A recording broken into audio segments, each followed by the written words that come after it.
Hey, it's Dr. Amanda with Straightsmile Solutions, straightsmilesolutions.com, and today we're going to talk about bridges and aligner cases and why I don't like them and why I strongly you either don't take the case or you section the bridge first. Hopefully it's an ugly bridge that needed to be redone anyways. If it's a beautiful new bridge, you might want to just pass on this aligner case. Let's talk about why.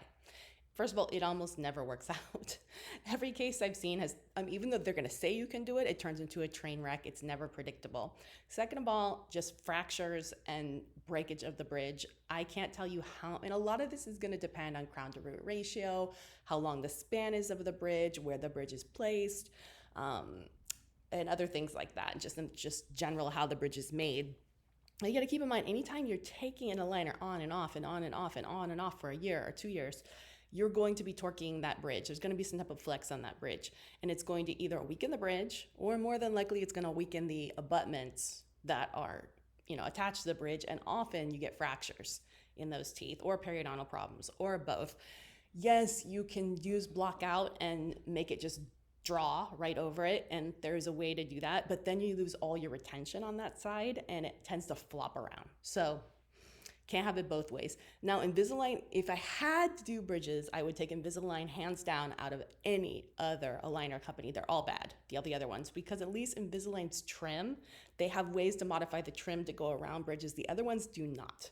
They will not do a good block out. They will not modify the trim, and it will likely either fracture your teeth or fracture the bridge, and what will happen is, much as the patients will be like, oh, that's fine, if it happens, I'll deal with it. When it happens, they're gonna get pissed and they're gonna expect you to pay for it. So unless you've laid out some crazy, contingency agreement, like if this happens, then this, if it happens, then this, I'm not responsible for this, you're choosing not to do it.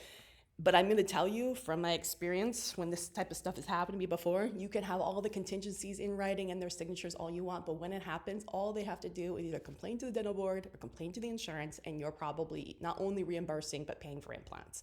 And this has happened to me before. That's why I'm saying this. I had the most amazing releases that I custom made, and I still got bitten in the behind. So that's why I don't recommend doing bridges. It takes, and it could be like the nicest patient ever that just suddenly turns litigious.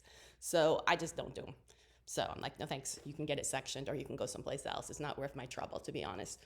So that's pretty much the why behind no bridges. I just don't recommend it. And also, just from a biomechanical standpoint, think about this. Okay, let's say you had a crowding case like this. Let's say you have a bridge. I don't know. Let's say this is the bridge.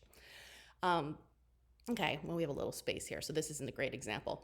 But we have crowding, right? What are the 5 different ways we can tackle crowding? So let's say we had posterior bridges and anterior crowding.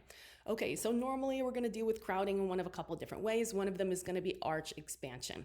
Well, you can't expand the arches if you have a bridge, right? So I also can't expand the opposing arch because you'll make the arches misfit.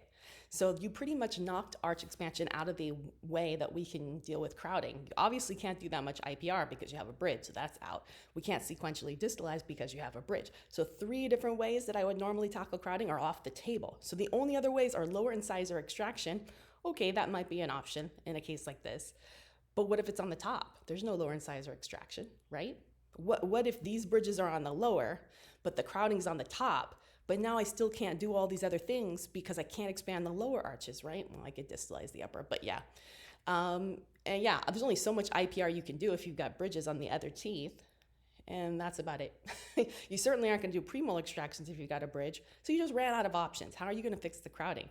Yes, you could procline, but usually a patient that's going to have a bridge is going to be an older patient, and it's probably not going to be healthy to procline. You certainly would do a perio exam, take a SAF, evaluate all that. I would definitely use Invisalign CBCT features so you can see the thickness of the bone, but that's most likely going to be a no-go in an older patient. So again, always section the bridges. Before you take the impression or scan, you can put a Pontic in the aligner, and then they can purchase a new bridge afterwards. Otherwise, too bad, so sad. They shouldn't have gotten their bridges if they wanted to have ortho. All right, thanks.